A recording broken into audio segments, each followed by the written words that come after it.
ആലപ്പുഴ ഓമനപ്പുഴയിൽ നാളെ തെളിവെടുപ്പാണ്. അമ്മ ജെസിയെയാണ് നാളെ തെളിവെടുപ്പിന് വൈകുന്നേരത്തോടുകൂടി പോലീസ് സംഘം ഓമനപ്പുഴയിലെ വീട്ടിൽ എത്തിക്കുക. ഓമനപ്പുഴ എന്ന് പറയുമ്പോൾ തന്നെ മലയാളിയുടെ മനസ്സിൽ കണ്ണുനീരിൻ്റെ ഒരു നേർച്ചാല് ഒഴുകി വരുന്നുണ്ടാകണം. കാരണം ജോസ്മോൻ എന്ന് പറയുന്ന അച്ഛൻ മകൾ ഏഞ്ചലിനെ ക്രൂരമായി കൊലപ്പെടുത്തിയത് ഓമനപ്പുഴ എന്ന സ്ഥലത്ത് വച്ചാണ്. എന്തായിരുന്നു ഏഞ്ചലിൻ്റെ കൊലപാതകത്തിലേക്ക് നയിച്ച കാരണങ്ങൾ? ഞാൻ മുമ്പ് വാർത്തയിൽ പറഞ്ഞിരുന്നു, ഏഞ്ചലിൻ്റെ രാത്രി സഞ്ചാരങ്ങൾ അച്ഛനെ ഏറെ അലോസരപ്പെടുത്തിയിരുന്നു. അച്ഛൻ ജോസ്മോനാണെങ്കിലോ പകൽ ഓട്ടോറിക്ഷ ഓടിക്കും, രാത്രി സെക്യൂരിറ്റി ജോലിക്ക് പോകും. എന്നിട്ട് സമയം കിട്ടുമ്പോഴൊക്കെ, അതായത് ഓട്ടോറിക്ഷ ഓടിക്കാൻ പറ്റാത്ത അവസ്ഥ അല്ലെങ്കിൽ സെക്യൂരിറ്റി പണി ഇല്ലാത്ത അവസ്ഥ, ആ സമയങ്ങളിലൊക്കെ ബോട്ടിലെ പണിക്ക് പോയിട്ടാണ് കുടുംബം പുലർത്തിയിരുന്നത്.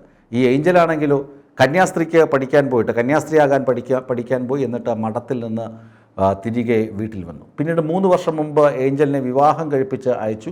അവിടെ നിത്യവും പ്രശ്നം. അങ്ങനെ കഴിഞ്ഞ 5 മാസമായി ഏഞ്ചൽ എന്ന് പറയുന്ന ഈ പെൺകുട്ടി 28കാരി അച്ഛൻ ജോസ്മോൻ്റെയും അമ്മ ജെസി എന്ന സിന്ധുവിൻ്റെയും കൂടെ ഓമനപ്പുഴയിലെ വീട്ടിലാണ് താമസം. ഇവർക്ക് ലാബ് ടെക്നീഷ്യൻ ജോലി അറിയാം. ഇവരൊരു ലാബ് ടെക്നീഷ്യൻ ജോലി ചെയ്യുന്നുമുണ്ടായിരുന്നു. ഇവർക്ക് ഒരു 2 വീലറുണ്ട്. ഇവർ രാത്രി വൈകിയാണ് വീട്ടിലെത്തുന്നത് ജോലി സ്ഥലത്ത് നിന്നും. അത് കഴിഞ്ഞ് രാത്രി വൈകി വീട്ടിൽ നിന്ന് ഇറങ്ങിപ്പോകുന്നത് പതിവായിരുന്നു. ഇത് ജോസ്മോൻ്റെ സുഹൃത്തുക്കളും അയൽക്കാരുമൊക്കെ പറഞ്ഞു, മകൾ ഇങ്ങനെ കറങ്ങി നടക്കുന്നത് അത്ര ശരിയല്ല എന്ന് പറഞ്ഞിട്ട് മകളുടെ ദുർനടപ്പ് ചൂണ്ടിക്കാണിക്കുകയും ചെയ്തു. ഇത് ആ അച്ഛനെ കഷ്ടപ്പെട്ട് വളർത്തി, ഇത്രയും ത്യാഗങ്ങൾ സഹിച്ച് വളർത്തി, എന്നിട്ട് കല്യാണം കഴിപ്പിച്ചു വിട്ടു. അവിടെ പ്രശ്നം. എന്നിട്ട് 5 മാസമായി വീട്ടിലുണ്ട്. വീട്ടിൽ വന്നു കഴിഞ്ഞാൽ എപ്പോഴും ബഹളം, ഒന്നും ചോദിക്കാൻ കഴിയുന്നില്ല, എല്ലാവരെയും ഉപദ്രവിക്കുന്നു. എൻ്റെ സ്വന്തം അമ്മയെപ്പോലും ചവിട്ടി താഴെയിടുന്ന അവസ്ഥ. ഇത് ജോസിന് താങ്ങാവുന്നതിലും അപ്പുറത്തെ വേദനയാണ് സമ്മാനിച്ചത്. ജോസ് എന്ത് കരുതി മകളോട് ഇന്ന് ചോദിക്കണം, നീ ഇതെവിടെ പോയെന്ന്. അങ്ങനെ ഈ കഴിഞ്ഞ ചൊവ്വാഴ്ച, അതായത് സംഭവം നടക്കുന്ന ദിവസം, ഈ അച്ഛൻ കാത്തിരുന്നു, മകൾ വരുന്നത് കാത്ത്. മകൾ വന്നു. മകളോട് ചോദിച്ചു, നീ ഇതുവരെ എവിടെയായിരുന്നു? മകൾ തട്ടിക്കയറാൻ തുടങ്ങി. അമ്മ സിന്ധുവിനെ ചവിട്ടി താഴെയിട്ടു. അതായത് ജെസി എന്ന് പറയുന്ന അമ്മയെ ഈ പെൺകുട്ടി ഏഞ്ചൽ 28കാരി ചവിട്ടി താഴെയിട്ടു. ഈ ഏഞ്ചലിന് ഒരു അസുഖമുണ്ട്. പെട്ടെന്ന് വണ്ണം വയ്ക്കുകയും പെട്ടെന്ന് ദേഷ്യം വരികയും ഒക്കെ ചെയ്യുന്ന ഒരു അസുഖമുണ്ട്. ആ അസുഖത്തിൻ്റെ ഫലമാണ് ഇങ്ങനെ പെട്ടെന്ന് ദേഷ്യപ്പെടുക, പെട്ടെന്ന് പ്രകോപിതയാവുക. ഇതൊക്കെ ആര് പറഞ്ഞാലും കേൾക്കാതിരിക്കുക എന്നൊക്കെ. ഇതൊക്കെ ജോസ്മോനും അറിയാം. പക്ഷേ ഈ രാത്രി സഞ്ചാരം അച്ഛനെ വല്ലാതെ അലോസരപ്പെടുത്തിയിരുന്നു. പ്രത്യേകിച്ച് നാട്ടുകാരും ഓട്ടോറിക്ഷ സ്റ്റാൻഡിലെത്തുമ്പോൾ ഓട്ടോക്കാരൊക്കെ പറയുന്നു, തൻ്റെ മകളെ ഇന്നലെ രാത്രി അവിടെ കണ്ടല്ലോ ഇവിടെ കണ്ടല്ലോ എന്ന് ചോദിക്കുമ്പോൾ അച്ഛൻ്റെ മനസ്സിലുണ്ടാകുന്ന ഒരു ആളലുണ്ടല്ലോ. ആ ആളലിൽ നിന്നാണ് ജോസ് ഏഞ്ചൽ തിരികെ വീട്ടിലെത്തിയപ്പോൾ രാത്രി ചോദിച്ചത്, നീ എവിടെയായിരുന്നു? ഇപ്പോൾ പകരം മറുപടി എന്തായിരുന്നു? ദേഷ്യമായിരുന്നു, പ്രകോപനമായിരുന്നു. ഇത് ചോദിക്കാനെത്തിയ അമ്മയെ ചവിട്ടി തള്ളി താഴെയിടുകയും ചെയ്തു. ഇതാണ് പെട്ടെന്ന് കൊലപാതകത്തിലേക്ക് നയിച്ചത്.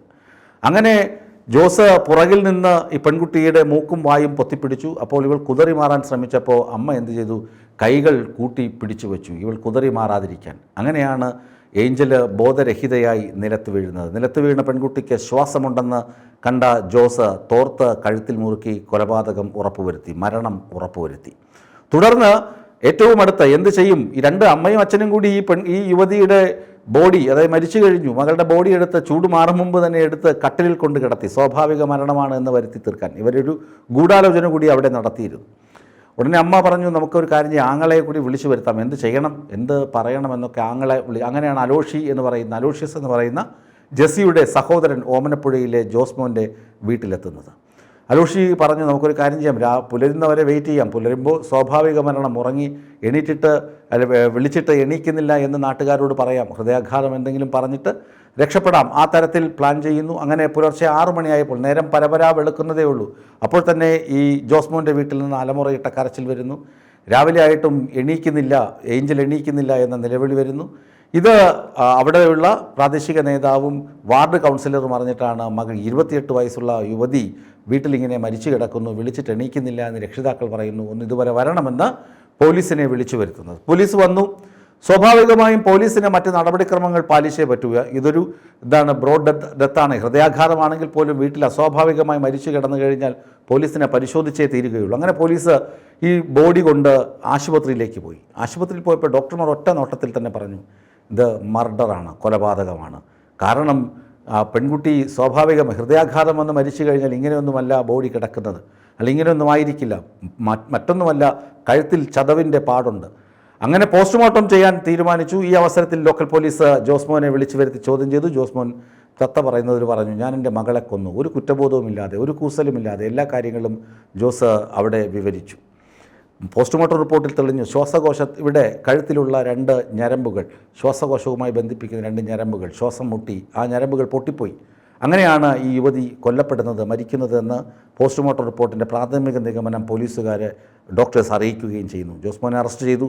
ഇനി സഹായിച്ച ജസിയെയും അലോഷിയെയും കൂടി കസ്റ്റഡിയിൽ എടുത്തിട്ടുണ്ട് പോലീസ്. കസ്റ്റഡിയിൽ എടുത്തു എന്ന് തന്നെ പിറ്റേന്ന് അറസ്റ്റ് രേഖപ്പെടുത്തുകയും ചെയ്തു. എന്നിട്ട് കഴിഞ്ഞ ദിവസം ജോസ്മോനെ കൊണ്ട് വീട്ടിൽ തെളിവെടുപ്പിന് പോയിരുന്നു. തെളിവെടുപ്പിന് പോയപ്പോൾ അവിടെ ഏഞ്ചലിൻ്റെ ശവസംസ്കാര ചടങ്ങിനുള്ള ഒരുക്കങ്ങളൊക്കെ മറ്റ് ബന്ധുക്കൾ ചെയ്തുകൊണ്ടിരിക്കുകയാണ്. അപ്പോൾ ഒരു കൂസലില്ല. അവിടെ മറ്റേതോ വീട്ടിൽ നടക്കുന്ന കാരണം പോലെ ഈ അച്ഛൻ മുറിക്കുള്ളിൽ പോയി സിറ്റ് ഔട്ടിൽ നടന്ന കാര്യങ്ങളൊക്കെ പോലീസിന് വിശദീകരിച്ച് തിരികെ ജീപ്പിൽ കയറി ജയിലിലേക്ക് പോവുകയും ചെയ്തു. കാരണം ആ മകളെ കൊന്നതിൽ അച്ഛന് ഒരു കുറ്റബോധവുമില്ല. കാരണം ആ മകളെ അത്രമാത്രം സ്നേഹിച്ചും ലാളിച്ചും വളർത്തി. പക്ഷേ അച്ഛൻ്റെ പരിധിയിൽ നിന്നില്ല. അമ്മയെ ചവിട്ടി താഴെയിട്ടു. ഇതൊന്നും ക്ഷമിക്കാൻ പറ്റുന്ന കുറ്റങ്ങളായിരുന്നില്ല. പെട്ടെന്നുള്ള പ്രകോപനമല്ല, അത്രമാത്രം നീറിപ്പോയി ആ അച്ഛൻ്റെ ഉള്ള്. കാരണം മകളുടെ ദുർനടപ്പിനെക്കുറിച്ചുള്ള പരാമർശങ്ങൾ. ഇനി പോലീസ് ചെയ്യാൻ പോകുന്നത് എന്താണ്? എന്തുകൊണ്ടാണ് ഈ രാത്രികാലങ്ങളിൽ ഏഞ്ചൽ എന്ന 28-കാരി വീട്ടിൽ നിന്ന് പുറത്തേക്ക് തനിച്ച് ഇറങ്ങിപ്പോയിക്കൊണ്ടിരുന്നത്? ആരെ കാണാനാണ്? ആര് വിളിച്ചിട്ടാണ്? ഇക്കാര്യങ്ങളെക്കുറിച്ച് പോലീസ് അന്വേഷിക്കുന്നുണ്ട്. ഏഞ്ചലിൻ്റെ ഫോൺ ഡീറ്റെയിൽസ് പോലീസ് പരിശോധിക്കുന്നുണ്ട്. ഏതായാലും തിങ്കളാഴ്ച അമ്മ ജസിയെ തെളിവെടുപ്പിന് വീട്ടിലെത്തിക്കും. നാട്ടുകാർ കാത്തിരിക്കുകയാണ്. ഇത്രയും ശാന്തശീലനും സൗമ്യനും സമൂഹത്തിൽ ആളുകളെ സഹായിക്കുകയും ചെയ്തിരുന്ന ജോസിൻ്റെ ഭാര്യ കൊലയാളിയായി ഇവരുടെ കുടുംബത്തിന് ഇത് എന്തുപറ്റി?